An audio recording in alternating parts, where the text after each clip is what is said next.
ತತ್ತಿಗಳು ನನಗೆ ಸೇರ್ಬೇಕಾದ ನ್ಯಾಯವಲ್ಲವೇ? ನಿನಗೇನು ತಲೆ ಕಟ್ಟಿದ್ಯೋ ಹೇಗೆ? ಕೋಳಿ ಮಾರಿದ ಮೇಲೆ ಅದರ ಕತೆ ಮುಗಿತ್ತು. ಕೋಳಿ ಇಡುವ ತತ್ತಿಗಳನ್ನು ನನಗೆ ಸೇರ್ಬೇಕಂದರೆ ನಿನಗೇನು ಖಂಡಿತ ಹುಚ್ಚು ಹಿಡಿದಿದೆ ಎಂದೇ ಹೇಳಬೇಕಾಗಿದೆ. ಮಾತಿದ್ದರೆ ಹುಚ್ಚು ಹುಚ್ಚು ಅಂತ ಹೇಳ್ತಾ ಇದ್ದಿಲ್ಲ. ನನಗೀಗ ತತ್ತಿಗಳು ಬೇಕು, ಇಲ್ಲವಾದ್ರೆ ತತ್ತಿಗಳ ಹಣ ಬೇಕು. ಯಾರನ್ನಾದರೂ ಕರೆದು ನ್ಯಾಯ ಒಪ್ಪಿಸು. ಯಾರ್ದು ತಪ್ಪು ಯಾರ್ದು ಒಪ್ಪು ಎಂದು ಅವರೇ ನಿರ್ಣಯಿಸುತ್ತಾರೆ.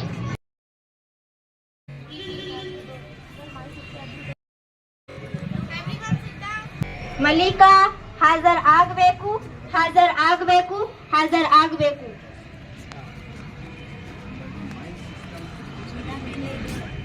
ಮುಸ್ಕಾನ್, ಹಾಜರ್ ಆಗಬೇಕು, ಹಾಜರ್ ಆಗಬೇಕು, ಹಾಜರ್ ಆಗಬೇಕು.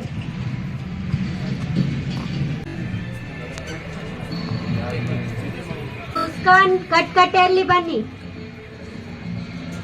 ಪ್ರಮಾಣ ಮಾಡಿ. ಸತ್ಯವನ್ನು ಹೇಳುತ್ತೇನೆ, ಸತ್ಯವನ್ನಲ್ಲದೆ ಬೇರೇನು ಹೇಳೋದಿಲ್ಲ ಎಂದು ಪ್ರಮಾಣ ಮಾಡುತ್ತೇನೆ. ವಿಚಾರಿಸಲು ಅನುಮತಿ ನೀಡಬೇಕಾಗಿ ವಿನಂತಿ. ಅನುಮತಿ ನೀಡಲಾಗಿದೆ. ನಿನ್ನ ಹೆಸರೇನು? ಮುಸ್ಕಾನ್. ಯಾವೂರು? ಹೆಗ್ಗಾಳಿ. ಏನ್ ಕೆಲಸ ಮಾಡ್ತಿ? ಮನೆ ಕೆಲಸ. ನೀನು ಮಲ್ಲಿಕಾಳಿಗೆ ಕೋಳಿ ಮಾರಿದ್ದು ನಿಜವೇ? ಆದರೆ ಗೀದರೆ ಬೇಡ. ನಾನು ಕೇಳಿದ ಪ್ರಶ್ನೆಗಳಿಗೆ ಮಾತ್ರ ಉತ್ತರ ನೀಡಬೇಕು, ತಿಳಿಯಿತೆ? ಆಗಲಿ ಮಹಾಪ್ರಭು. ಕೋಳಿ ಮಾರುವಾಗ ತತ್ತಿಯ ವಿಷಯ ಮಾತನಾಡಿದ್ಯಾ? ಆಗ ಮರೆತು ಹೋಯಿತು ಮಹಾಪ್ರಭು. Note this point your honour. ಈಗ ತತ್ತಿಗಳ ಹಣ ಬೇಕಲ್ಲವೇ? ಹೌದು ಮಹಾಪ್ರಭು. ತತ್ತಿಗಳ ಹಣ ಸಹಿತ ಕೋಳಿಯು ನಿನಗೆ ದೊರಕುವಂತೆ ಮಾಡುತ್ತೇನೆ. ಅಂದ್ರೆ ಹಾಗೆ ತತ್ತಿಗಳ ಬೆಲೆ ಎಷ್ಟು? 50 ರೂಪಾಯಿ ಕೊಟ್ಟರೆ ಸಾಕು ಮಹಾಪ್ರಭು. ಕೋಳಿಯ ಉಚಿತವಾಗಿ ದೊರೆಯುವಾಗ ನಾನು ಆಗ ಮರೆತು ಹೋಯಿತು. ಯುವರ್ ಆನರ್, ಈ ಮುಸ್ಕಾನಳು ಕೋಳಿಯನ್ನು ಮಾರುವಾಗ ತತ್ತಿಯ ವಿಷಯ ಮಾತನಾಡಿಲ್ಲ ಮಹಾಪ್ರಭು. ಯಾವುದೇ ವಸ್ತುಗಳಾಗಲಿ ಮಾರಿದ ಮೇಲೆ ಅದು ಮತ್ತು ಅದರ ಉತ್ಪನ್ನ ಕೊಂಡುಕೊಂಡವನ ಸ್ವತ್ತಾಗುತ್ತದೆ.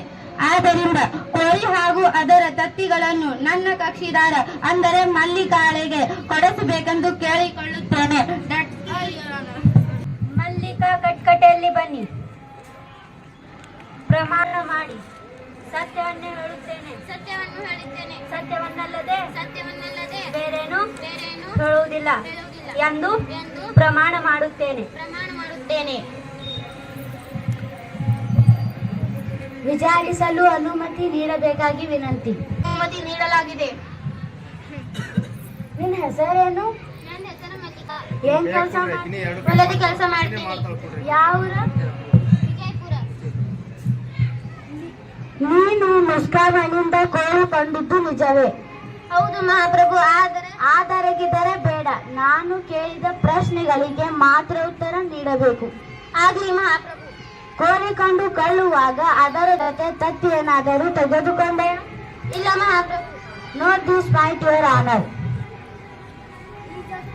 ಈಗ ಕೋಳಿಯ ಜೊತೆ ನಿಮಗೆ ತತ್ತಿಗಳು ಬೇಕಲ್ಲವೇ? ಹೌದು ಮಹಾಪ್ರಭು.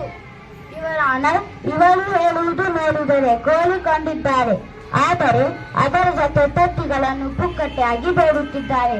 ಇದು ನ್ಯಾಯವಲ್ಲದ ಮಾತು.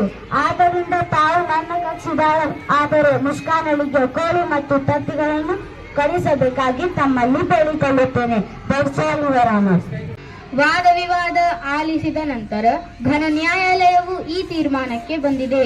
ಆ ಕೋಳಿಯು ಮಲ್ಲಿಕಾ ಹತ್ತಿರ ಇದ್ದರೆ ಹಲವು ದಿನಗಳ ನಂತರ ಮತ್ತೆ ಮೊಟ್ಟೆಗಳ ಹಣ ಬೇಕೆಂದು ತಕರಾರು ಮಾಡಬಹುದು.